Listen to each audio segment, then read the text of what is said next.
Hello friends, welcome to our channel. நீங்கள் பார்த்துட்டு இருக்கிறது நம்ம உழவன் பாதை. இன்றைக்கி நம்மளோட சேனலில் என்ன வீடியோ பார்க்க போகிறோம் அப்படின்னு சொல்லி பார்த்தீங்கன்னா, நம்மளோட 7 டேஸ் பூவோட ரோஸ் வந்து எப்படி இருக்குது, செடி எப்படி, அதோட அப்டேட் தான் இது. பார்த்திங்கன்னா பிங்க் வெரைட்டின்னு சொல்லியிருந்தேன். பிங்க் வெரைட்டின்னா இந்த மாதிரி லைட்டாக பிங்க் ஷேடு இருக்குது பார்த்திங்களா, இதுதான் பிங்க் வெரைட்டி.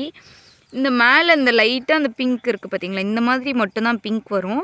இதுவே எல்லோ வெரைட்டினா உள்ளே இந்த எல்லோ இருக்குது பார்த்திங்களா, இந்த எல்லோவே ஃபுல்லாக இருக்க மாதிரி இருக்கும். அவ்வளோதான், ரெண்டுக்கும் டிஃப்ரென்ஸ் இது தான். முடிஞ்சால் வாங்கும்போது பிங்க் இல்லைன்னா ஆரஞ்சு வெரைட்டி பாருங்கள், அது கொஞ்சம் டிஃப்ரெண்ட்டாக இருக்கும். எல்லோன்றது ரொம்ப ஒரு மாதிரி தான் இருக்கும். இது வந்து பூ ரொம்ப வெடிக்க விட்டுட்டோம், சரி வெடிக்கட்டும் அப்படின்னு சொல்லி விட்டுட்டோம், அதனால் இந்த மாதிரி இருக்குது. இதுவே வந்து மொட்டு பாருங்கள், மொட்டில் பார்த்திங்கன்னா தெரியும், மேலே ஒரு பிங்க் ஷேடு வந்து வந்துட்டுருக்கும். இந்த மாதிரி தான் இருக்கும். பூக்கள் வந்து ஒரு பூ மட்டும் வந்து மொட்டு மட்டும் இருந்தது அப்படின்னா நல்ல இவ்வளோ பெரிய பூக்கள், என் கையை விட பெருசாக ஒரு பூ பூத்துச்சு.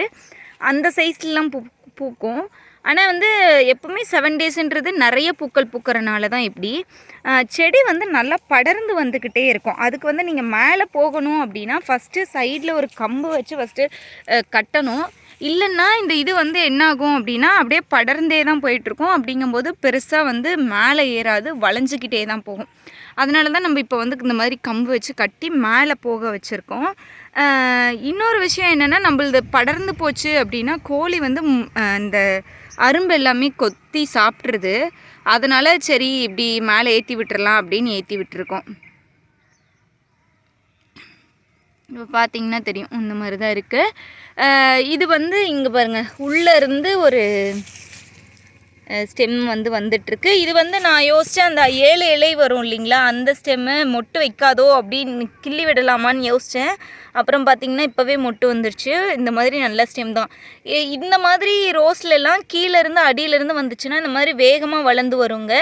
ஆனால் அதில் 7 லீவ்ஸ் இருந்தது அப்படின்னா தயவு செஞ்சு உடச்சி விட்டுருங்க. நான் வந்து இதை நாட் ரோஸ்லேயே வந்து உடச்சி விட்டுருக்கணும். நான் வந்து 7 லீவ்ஸ் இருந்தால் நாட் ரோஸ்லாம் பூக்குங்க. ஏன்னா நம்மளோட தோட்டத்தில் இருந்த பழைய பன்னீர்லாம் பூத்துச்சுன்ட்டு தான் விட்டேன். ஆனால் இப்போ தான் தெரியுது இது பூக்கவே பூக்காது அப்படின்னு சொல்லிட்டு. இது வந்து அந்த மாதிரி இருக்கிறதெல்லாம் நீங்கள் கட் பண்ணி விட்டுருங்க. இது வந்து சும்மா நான் ஒரு ட்ரையல் பார்த்தேங்க, ஒரு ப்ரொப்பகேட் பண்ணுற மாதிரி.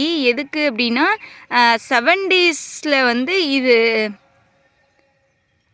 இது வந்து பன்னீர் ரோஸ் வருமா அப்படின்னு சொல்லி ட்ரை பண்ணுவோம் அப்படின்னு சொல்லிட்டு. இங்கே பாருங்கள், இது வந்து கட்டிங்ஸ் போட்டிருக்கேன். இந்த இடத்துல வந்து ஒரு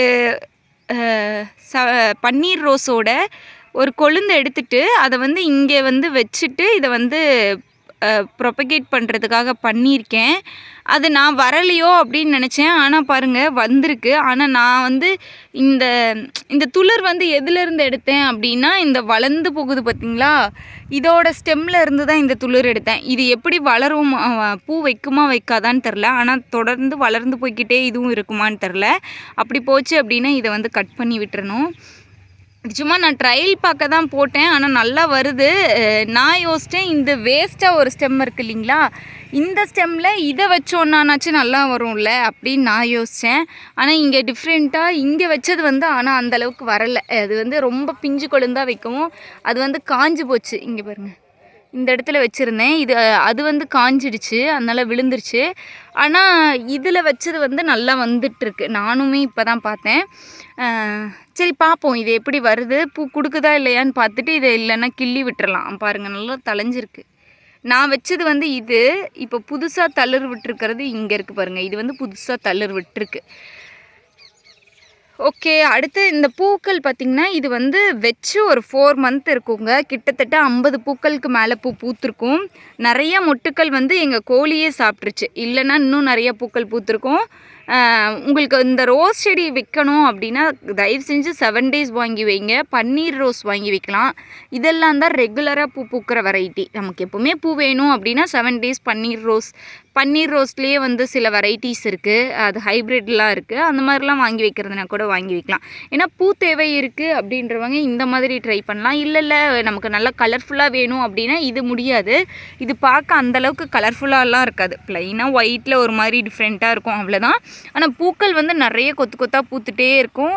ஓரளவுக்கு செடி வந்து ஒரு 1 இயர் 2 இயர்லாம் ஆயிடுச்சு அப்படின்னா பூக்கள் வந்து ஃபுல்லாக கொடுத்துக்கிட்டே தான் இருக்கும். வேணுன்றவங்க இந்த ரோஸ் ட்ரை பண்ணுங்கள். கண்டிப்பாக வந்து ரொம்ப சூப்பராக வரும். ட்ரை பண்ணி பாருங்கள். ஓகே ஃப்ரெண்ட்ஸ், தேங்க்யூ ஃபார் வாட்சிங் அண்ட் கீப் சப்போர்ட்டிங்.